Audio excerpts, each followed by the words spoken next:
Good. Hi everyone. Welcome to the Progressive channel. Just wanted to do a very quick podcast on optimist and pessimist. Have you noticed some people are born optimist and some people are born pessimist? Some people see only glass half full, others see only glass half empty. And no matter what you do, you can't correct them. They seem to stick with it for life. So is it something to do with your birth chart? Is there something in the birth chart that is, well, give you just whether the person is optimist or pessimist? Finished. Well, there is. Keep watching and you'll find out. It's very interesting. Hi, it's me again.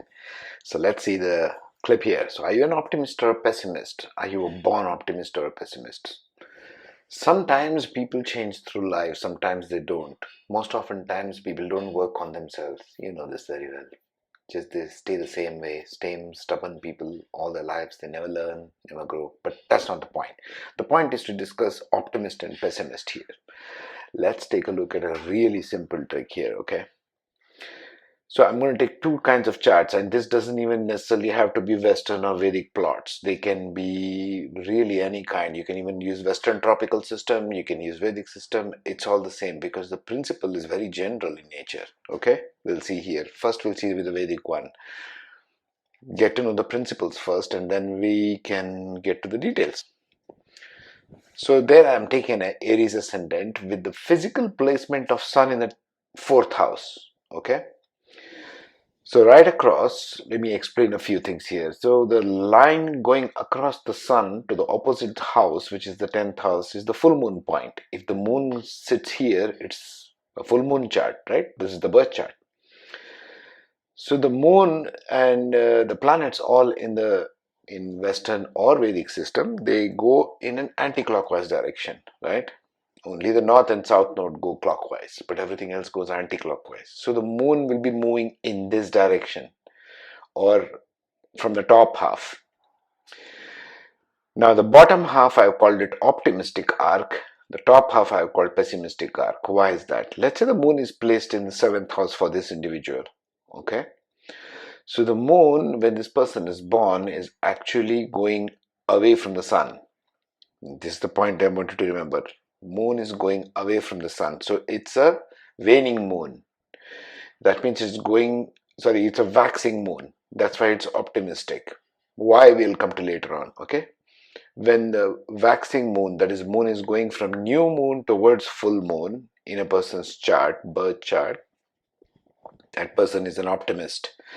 When it's going from beyond the full moon point towards new moon, that means when the new moon is getting blanked out, it's becoming dark, okay? This kind of people will be pessimists. Doesn't matter where the sun or the moon is placed. I'll show you some physical charts from the Western style Vedic plots in the next slide. So these are the actual charts. So 3 people I know, 2 are males and 1 is female, and they are optimist and pessimist. This is pessimist number 1 on the left hand top corner. You see the black line I have drawn is the axis of the sun, and the moon is placed in the 6th house for this person, and it is going away from the sun because the sun is over here, okay? Sorry, it's going towards the sun. It's a waning moon. The sun is in the 10th house and the moon is already in the 6th house, so it is moving in the anti-clockwise direction towards the sun. So it's a waning moon. All waning moons will be pessimists. All waxing moons will be optimists. That's the principle. Why, we'll see in the next slide. Keep watching. So the second one, the one on the right, the male one, is an actual person. Here again, you'll see the sun is in the 6th house and the moon has moved from the full moon point up to the 3rd house. So it is moving towards the sun. So it's a waning moon. It's going towards becoming a new moon. Anything going towards the sun, at least moon going towards the sun, will tend to become dark. Okay? And that's why these people are pessimists.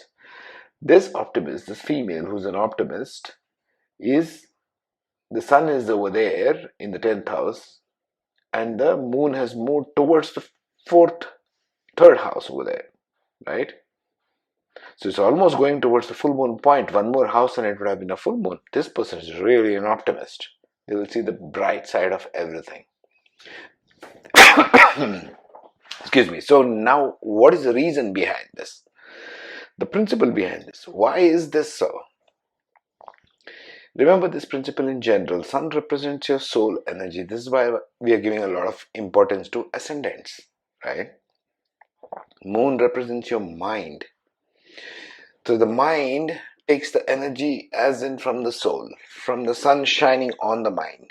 Mind does not have any energy of its own. It's taking its light from the sun. The sun or your soul has the true energy. So as the moon goes away from the sun, which is towards waxing, it's moving towards the full moon point. Going towards the full moon, it's going to be illuminated by your soul's energy. That's why it is an optimist. When mind gains energy from the sun, it becomes an optimist. As moon goes towards the sun, the waning moon going towards new moon, its energy falls. Mind does not have an identity of its own.